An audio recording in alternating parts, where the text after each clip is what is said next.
No, I click go live. I just Oh, clicked it. You were live in one spot. Now I've got to click in with Instagram. There we go. We're live on Instagram now too. Okay. yay. Welcome everybody. Hopefully more of you will come in, but there's a bunch of you because I know people in the United States are asleep right now that will watch this later. And so I want to say welcome to the recording watchers. I don't know what else to tell you except I'm trying to convey my excitement about you meeting Elle because Elle and I are goofy, goofball, playful, silly people together. You bring that out in me. Maybe I bring that out in you. I don't know. I think you just Gladly, bring, yes. I think you just bring that around. But so Elle is, do I call you an artist? Are you an Yeah, artist? I am. But she's an integration coach. So she works with not only individuals, but she also works with teams to really use art to create a sense of aliveness and play so that they can bring this into their life and work. So I'll put something in the chat right now so you can find some links to Elle. I'm also going to put in the chat right now all the places that you can find this recording later. So I'm going to just, why is it not working? Paste. No, it's because I'm not cutting it. So bear with me, everyone. Copy. Technology. I even teed it all up and then it's cutting something different. Okay. It's not doing it for me. So we're going to skip it. Moving along. It Elle, will be in the notes of some sort. it'll be in the notes of some sort. I wanted to ask you how and why art? Like, what was your process of, because some people think art isn't valuable. They think that rows and columns, digits, numbers, public speaking, writing books, Instagram posts are valuable, but art itself isn't. Why? Why art? And how did you get here? So I want to start by I don't want to say definition, but how I see art and how I relate to it is there's a saying from an ethnical group in China that if you can talk, you can sing. If you can walk, you can dance. And ever since I heard it, I reframed it for myself to say, when we are talking, we are singing. And when we are walking, we are dancing.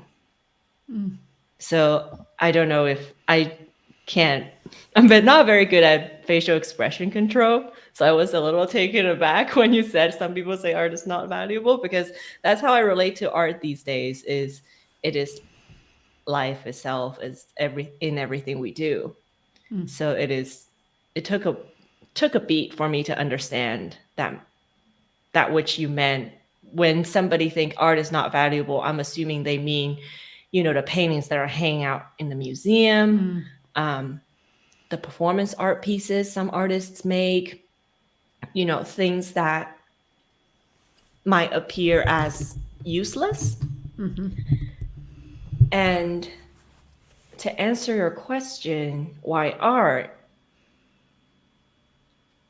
I was chatting with someone the other day, and I don't know, I can't remember what we were talking about, but somewhere along the line, I said, as an artist, I'm the most valuable when I'm the most useless. Because when we do useless things, especially more and more in this day and age, we reserve time to be useless with the people we love. Interesting. Yeah. Right. My therapist actually was the one that got me onto this. She's like, when you love someone, sometimes all you want to do is do nothing with them. Just being with them is enough. You could spend a whole day lying on the beach, not doing anything else. You could look at each other and not do anything else. And I find art doing the same thing for me. Is it reminds me of love when I'm really spending time, quote, being useless, which it isn't really the case, but when I don't focus on producing something or an outcome and I sing or I dance, I'm connected with that part of me that is nourishing, intuitive, and really, really powerful, because it doesn't need anything else to feel whole. And that comes out when we spend, I might just say useless time. I mean, I don't like it, but until a better terminology comes out. I think you might have like psychically said that term for my spirit, and maybe for other folks that will watch this. Useless time. Wow. So I'm going to reflect something, because something came up when I was listening to you. I've gotten really angry sometimes at people that want stats about the impact that Sidewalk Talk has had. And I now realize why. Because I'm like, how dare you? This is useless time. We're sitting here with another person doing nothing together. We're listening. They said, but don't they have a mental illness? I said, no. Don't we all? Exactly. No offense, but yeah, I think we all do. What does it mean to sit and hold space and not know the impact of, I get that there's people need to figure out impact because they're donating money, but this really made something so resonant come alive in me. So I love this phrase, useless time, and that we do useless things with the people that we love. Really. Which I hope is something that we expand over time, the group of people that we love, so that we do useless things with practically everyone around us. Because I'm not saying that as a compliment. No. Yeah. Well, I think the other way that you're blowing my mind, for folks just joining, useless things with people you love, I guess I feel a little bit of grief hearing you, because I realize that we try to make everything useful. And it sort of takes my brain anyway in a direction that moves me out of connection with something more heartful. Yeah. Because I'm trying to make it useful. That's why we were laughing about not having an agenda for our call earlier. We're like, what? And then I said to you, do you want to make art while we're on the conversation? You're like, I didn't think of that. Okay, but now I have a question for you. Yes. How do you dance when you're walking? I love that question. Nobody ever asked me that. Okay, I have two answers. One is practical, and I know right away, and gives me time to think of the other. Okay. I have this deep, deep, deep love. I can't tell you how grateful I am to you right now for opening the door to this question. I have a deep love for this dance called 𝗖𝗄𝗿𝗀𝗀. 𝗖𝗄𝗋. Okay. Where's it originating from? It originated from, and please come at me, internet folks. I might get this wrong. It's from Angola.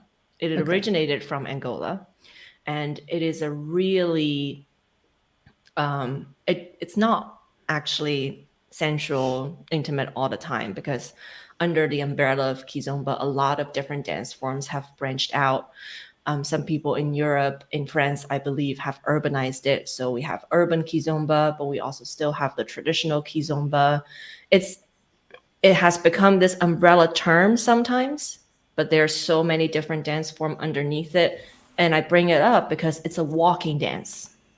Like, it is literally, if you can walk, you can dance 𝗖𝗄𝗿𝗀. It is where we tune into, it's a partner dance, so we tune into our partner. The teeny tiniest weight shift, weight transition in them, how we move, the pace, the tempo, the energy, because not everybody walk the same. So in a way, how we dance when we walk, the first thing that comes to mind is to start treating it as a dance. Right, the easiest way is I do invite everybody to explore and check out 𝗖𝗄𝗿𝗀, because it broke down for me so many walls that I had around dance, of what dance had to be. It had to be technical. You have to have the, the lines, the muscles and everything. And we don't. And we have people of all ages, of all fitness capabilities in the scene, where it's just walking with someone. And I'm going to use the terminology, falling in love with walking with someone, be playful with it, and tending to each other, taking care of each other or ourselves as we walk. That would be a good first step. And then my other answer is, I've been thinking about this a lot. When I walk from time to time, I imagine myself as a singing bowl. And this is just me walking regularly on the street. Because a singing bowl, when you kind of tap something on it, it makes a resonance, right? And I imagine myself as a singing bowl, and that keeps me, what's the word? Bring me in touch? I don't know English no more. But it tunes me into, okay, am I leaning too forward to, like, how do I feel in my body? Do I feel whole? Do I feel like I'm making a resonance as I'm walking? And it might not make sense till people who are watching get up and try it, right? Sometimes when we walk, if we imagine ourselves, exactly, even as we're sitting, how's our singing bowl? Is it deflated? Like, if somebody come and tap on it, will our body ring? And a lot of times we'll naturally bring ourselves into this flow where, yeah, your whole singing bowl, and even in your walking, in your sitting, you're creating resonance. It's sometimes just saying, maybe music will come through as you do that. Okay, so this feels really nice, but what if you feel like crap? Like, what if you're having a bad day? Are you supposed to like pretend like you're a magic singing bowl? I've done that from time to time. It works, not always. I'm gonna reference her a lot. My therapist, her name is Mariana. She taught me how to dance as the crappy feeling. So I actually just did that before I came on. I wake up with it's a lesser dosage these days, but I still wake up with some kind of self-hatred every morning. Frankly, I'm grateful to know this about you, because you and I are both very sunny people, but I sometimes think sunnier people have this kind of thing going on underneath the sunniest, because raise my hand, me too. Yeah. Today it took me an hour and a half to get myself to a place where, okay, I need to turn the music on and just let myself be that crap and move the way it would move. Which goes back to your first question, why art? Because it gives us access to love all the things that we find hard to love. So dance the crappy part, because then you can love the crappy part, and then you can maybe be a more loving human. Yeah. And as we are dancing the crappy part, we are loving it, and we are a loving human. So that art cuts through in order to cry is what you're gonna do. That's what I do. That's what people pay me for. Asshole, gonna make me cry on this freaking interview. As we are dancing the crappy part, we are loving the crappy part, and we already are a loving human. Yeah, that's what I love the most about art, is it cuts through the bullshit of planning. Adidas said it before us, or is it Nike? Just do it. And then afterwards we can say we did it, so nobody can tell us otherwise. Yeah, I just want to dance now, and I never want to move. I want to stay stiff.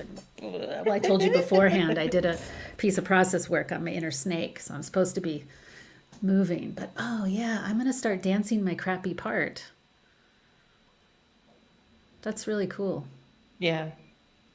I love crying, so I'm not apologetic at all for making people do things that will make Okay. them cry. You love crying.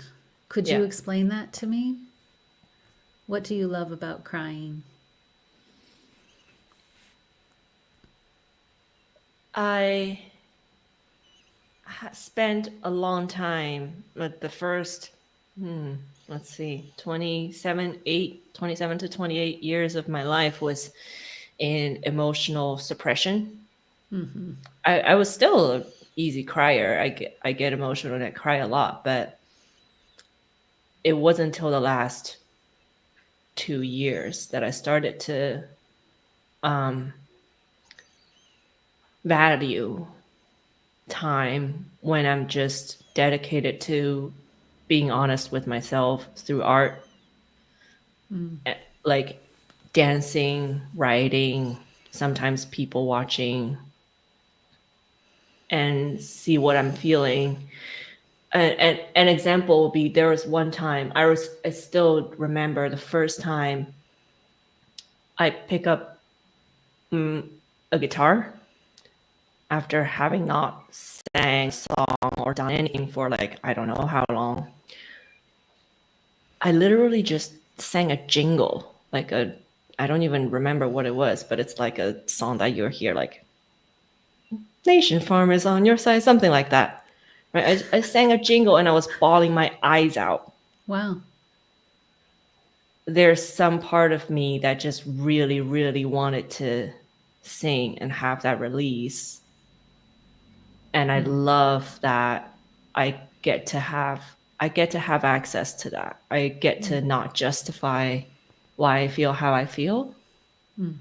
And in a way, I feel like every time I do something artistic, expressive is what I was looking for.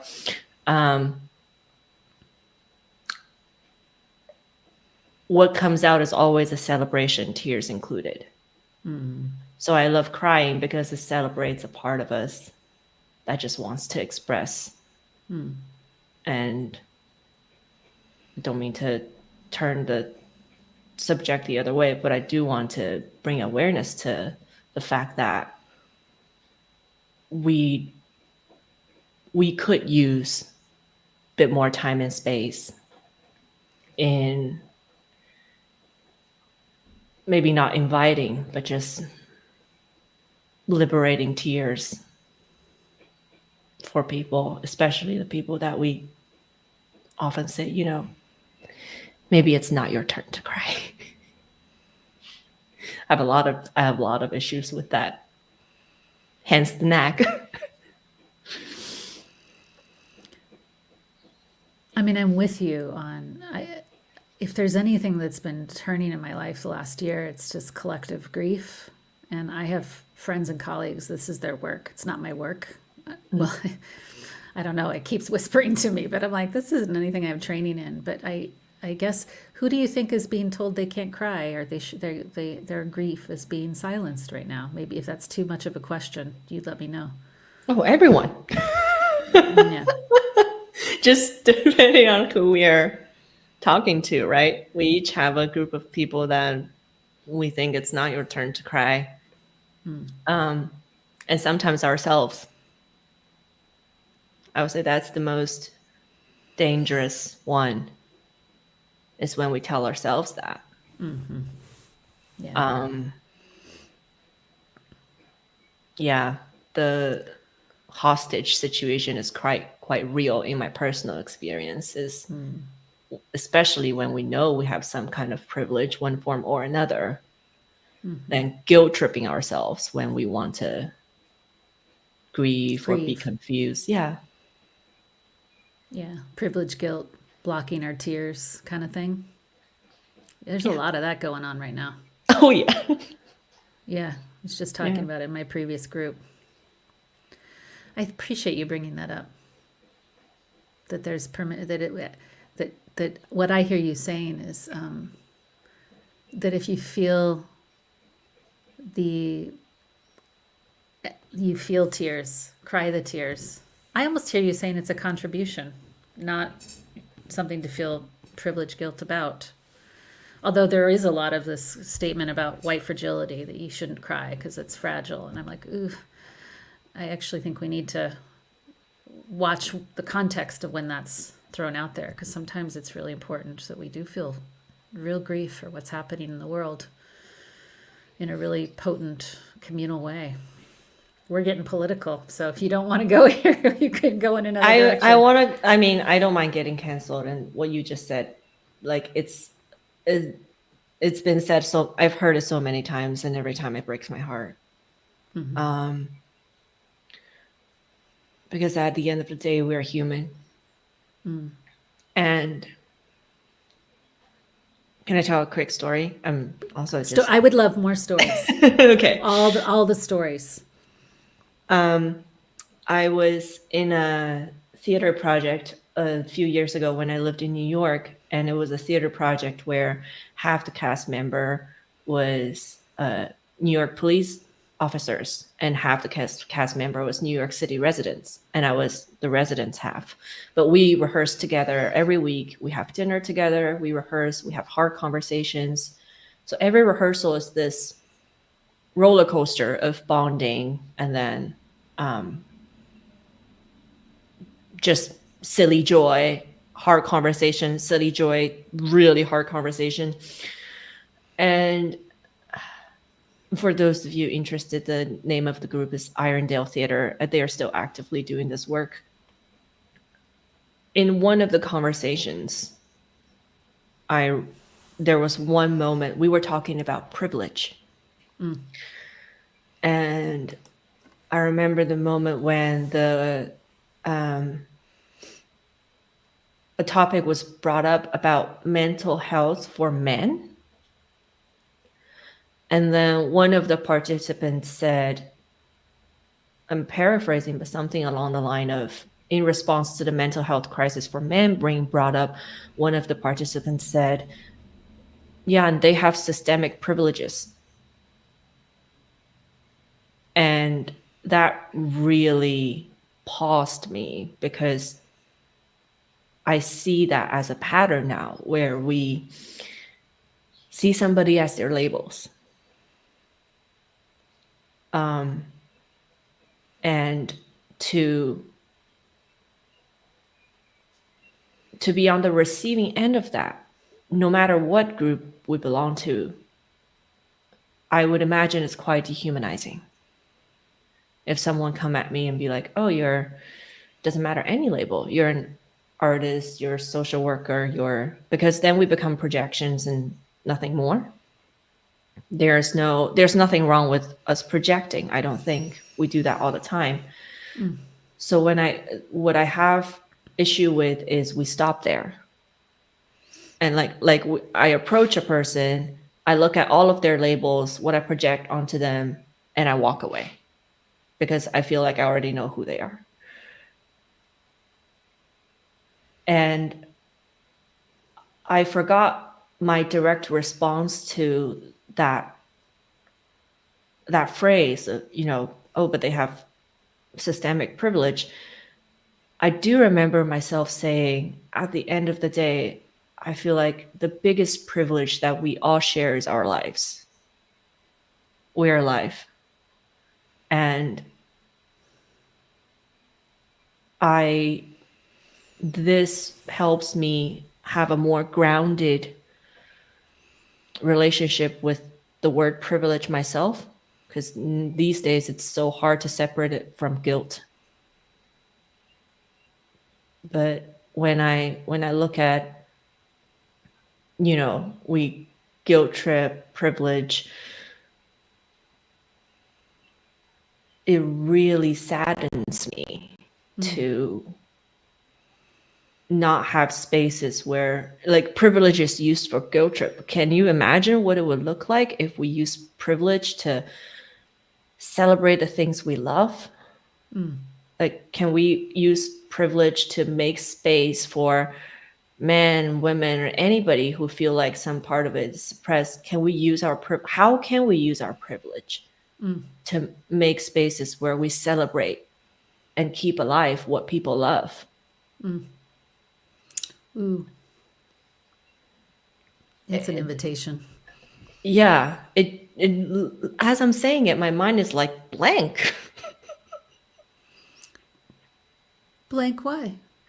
In that, systemically, I feel like we have a long way to go to create that in the art world.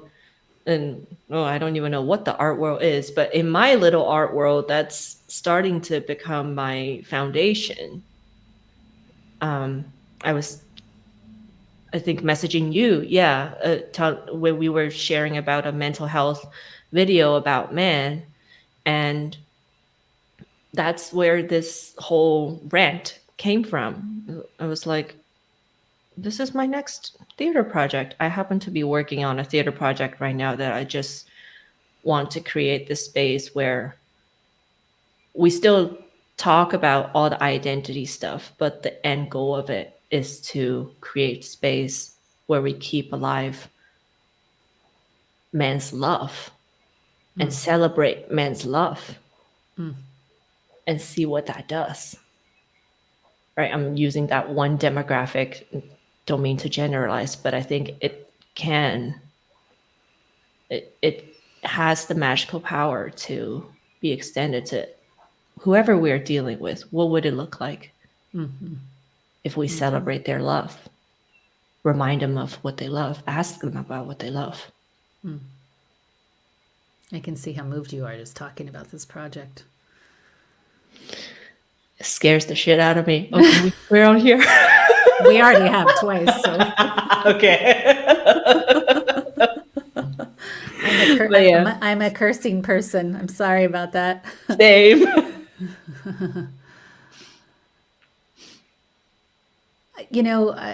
There's this dream that you're inviting us into.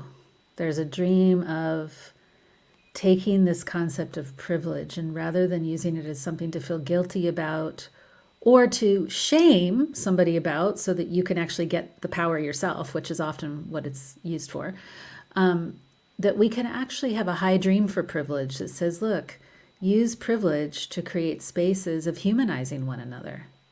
Use privilege to create art. Use privilege to create spaces of shared love, is what I think I heard you say. Use your privilege to create spaces of shared love. Yeah. That's a beautiful dream. I'm going to brag, but I do think that's what Sidewalk Talk is. You know what I did in the San Francisco Castro when I just listened for the first time, and you want to know what's cool? 6 of my original San Francisco crew that is like family to me.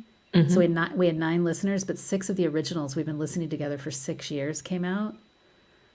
And you just realize, like, gosh, when you do this work in community, you are doing that using your privilege to create shared love. And you change it weirdly. Take a street corner that looks like a dirty, trashy street corner, and for 3 hours, it's like this little vehicle for love.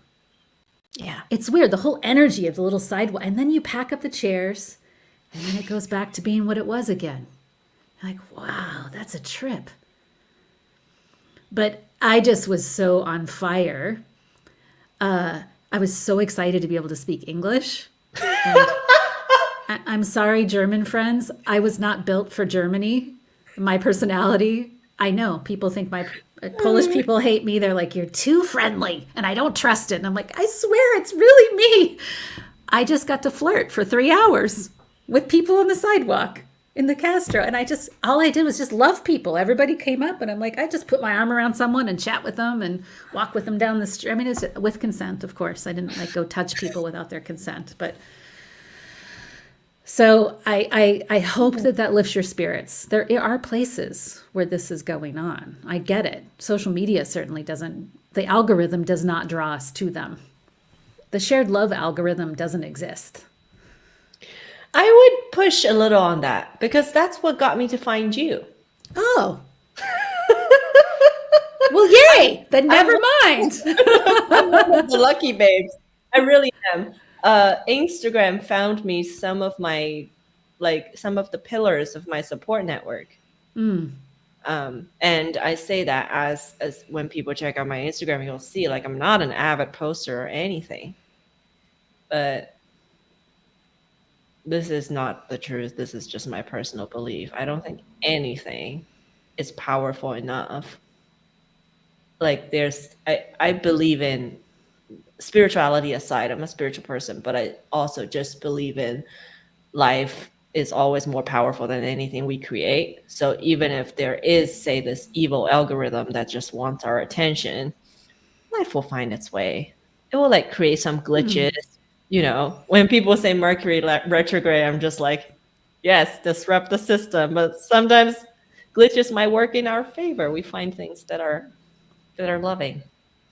It is true. I have met friends through Instagram as well. One of them I already had on the Lorraine, and I'm going to her wedding in November. So, and we haven't even met in person, and we're Instagram friends. So yeah, I feel you on that.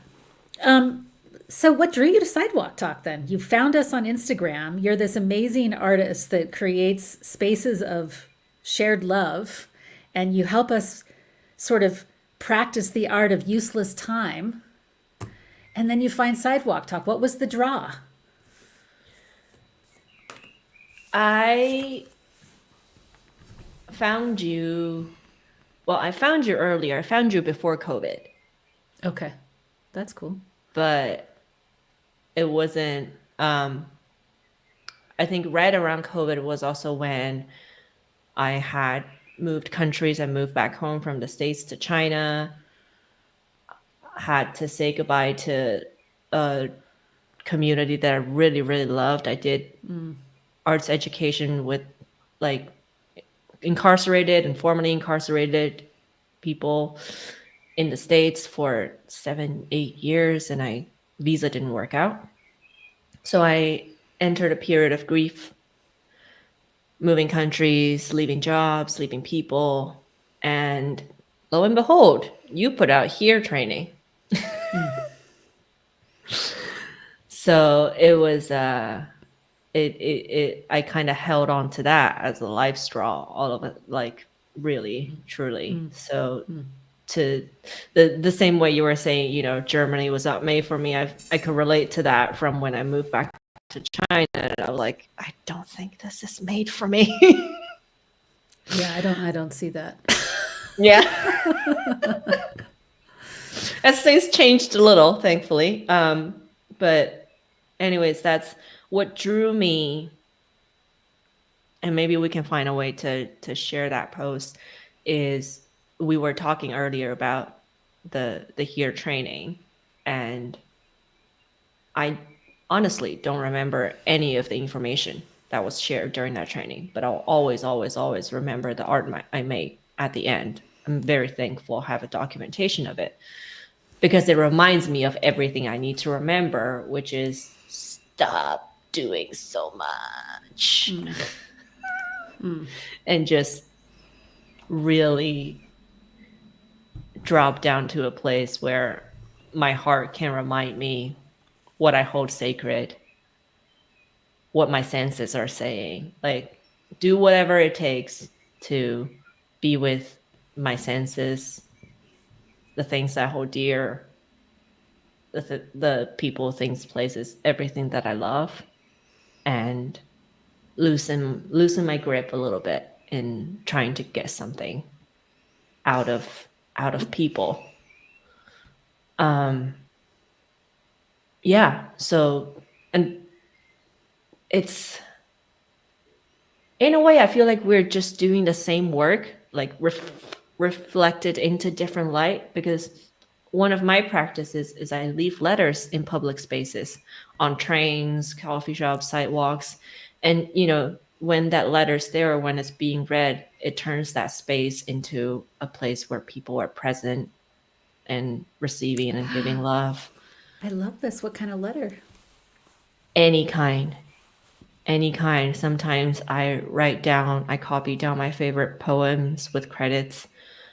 Anything I need to say to myself, I address it as "Dear You," but then I just leave the letter there. And then, yes, people, please do this, because I think it will make the world a better place. I'm gonna do it. Yeah. I leave it on the train. I leave it in train stations, coffee shops, and just loving, compassionate messages to myself. I just like you more now. I didn't think it was possible to like you more than I already liked you. You're boosting my ego today.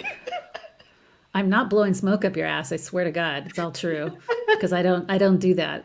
You can go back and listen to the other conversations. You can tell when I don't say it. No, just kidding. I eavesdropped on your conversation with, oh my God, I'm blanking on his name, but the one right before with the psychedelics. People check it out. It's pretty good. Well, I'm just so excited about this new piece of art, theater, improv. I don't know how you're going to do it on men's mental health, and you just completed one. Or are you still in? Is there your theater project still running in London right now? The other one that you were just doing. Yeah, the other one has completed, but we have a video of the show if people want to see. Oh, you'll have to send that to me so I can put it in the show notes. I will have to send it to you. Okay. Yeah, and I would love for you to check it out. I mean, it's a blessing and a curse that we have this technology. But that one was with a cast of 7, and we didn't have any cisgender men in our cast. So we had female identifying cast, we had transgender cast and crew, and I didn't set out for it to be any particular way. I just wanted to see what would happen throwing everything I've learned and practiced in the last 10 years out and bring in this group of strangers for them to experience art in all the ways. Like we did visual art, we sang, we moved, we acted, improv, threw everything in a pot.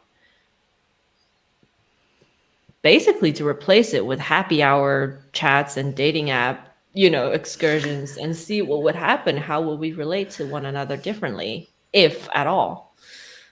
And because one thing we do a lot in that project is we mirror a lot each other's movement. We witness each other's movement. And it ended up being this beautiful piece of people recreating each other's stories, witnessing each other, carrying each other's joys and pains, that I'm just truly, really proud of.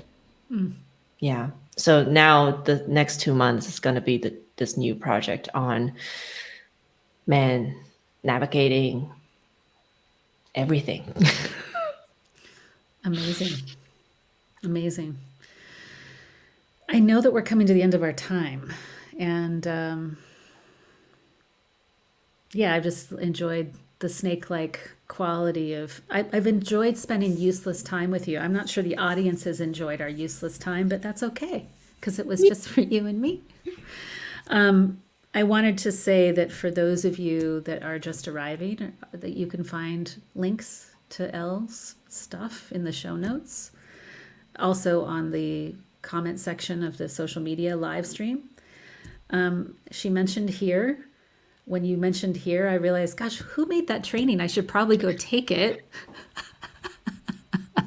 You should. You should. They say that you teach what the medicine that you most need to take. And so probably here is the medicine of my own heart, but it's a heart-centered listener training, and it stands for honoring, embodying, assumptions checking, and receiving and responding. And it's a much deeper way of thinking about listening that's a more embodied process. And humanizing people again. So it does involve a lot of presence practice. So, and relating, we don't spend a lot of time teaching, we spend a lot of time practicing with each other, if you recall. And I think that we all needed that during the pandemic because all of our HEAR classes were really, really full because everyone was so lonely. They're like, yes, I want to be heard. So there's a link to that in the notes as well. So there is a ritual here as a closing question, which is I'm going to hand over the mic, and you're not speaking to me anymore. Now we are really widening the audience. And you're speaking to people who listen on sidewalks. Either a wish, in whatever form that wish takes, to be honest, or words of wisdom in whatever form those words of wisdom take for you.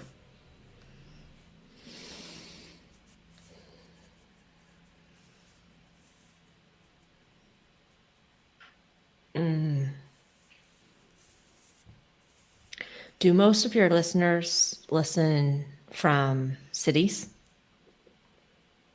Yeah. Okay. Then I A do lot. have a wish. 90%. Great. I would say an offering, maybe not a wish, because somebody might need it, somebody might not. In one of my, I'm gonna cry myself. In one of my toughest period, the same period when I was coming across here training, transitioning, one of my best friends, May, and we came up with this game that anytime we walk on the street and we hear sounds of sirens, doesn't matter if it's faint or if it's zooming right past us, we would stop and just randomly hum a lullaby to ourselves and imagine the lullaby travel to the driver, whoever's in that vehicle. Oh. And I would love to offer that to all of your Sidewalk Talk listeners, because the siren can be literal and it can be metaphoric. And may you hum a lullaby every time you hear a siren. Beautiful. I think when we end, I'm going to sing a lullaby for a lot of people that are suffering right now because of war in our world. So thank you for giving me a practice. Dang. I didn't think I could you're just amazing. Okay. Oh. All right, everyone. Right back at you. just thank you so much. All right. Everyone, thank you so much for tuning in. I know a lot of you in the US will listen to this later. Elle, thanks for being here and for being you and for teaching me so much today. And for making the time. It means a lot. And you can find more about Elle. This will go live in the podcast eventually, but right now it's live on YouTube. It's live on Facebook. It'll go live on Instagram. And lots of information is in the comments section on all those places. And on LinkedIn as well. So you can get a lot of Elle if you need to. Yes. All right. Bye, everyone.